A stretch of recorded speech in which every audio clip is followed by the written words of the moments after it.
வணக்கம். நம்ம குழந்தைகள பெற்றோர்கள் கண்டிக்கும்போது, அந்த குழந்தைகள் என்ன நினைக்கிறாங்க, ஏன் இவங்க எப்போ பார்த்தாலும் நம்மள திட்டிட்டே இருக்காங்க?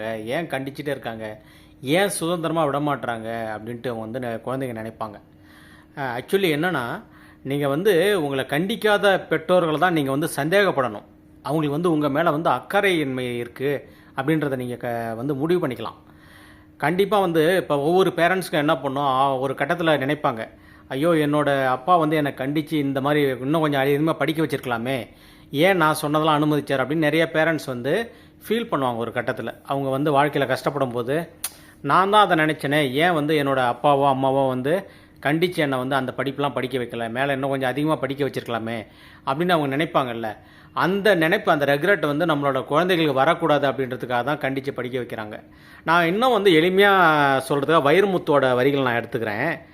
அவர் என்ன சொல்லுவார், உளிகளால் நம்ம சிற்பிகளை, அதாவது சிற்பங்களை செதுக்கும்போது சிற்பங்களுக்கு மட்டும் வலிக்காது, உளிகளுக்கும் வலிக்கும் அப்படின்றார். அதேமாரி குழந்தைகளை கண்டிக்கும்போது குழந்தைகளுக்கு மட்டும் காயப்பட மாட்டாங்க, அந்த அந்த பேரண்ட்ஸும் காயப்படுவாங்க. ஐயோ நம்ம குழந்தைகளை இவ்வளோ திட்டமே, இவ்வளோ கண்டிச்சிட்டமே, ஏன் இவ்வளோ மோசமாக கண்டிச்சோம், ஏன் இப்படி மோசமாக நடந்துக்கிட்டோம் அப்படின்ட்டு பெற்றோர்களும் அதை நினச்சி பல நாள் ஃபீட் பண்ணுவாங்க.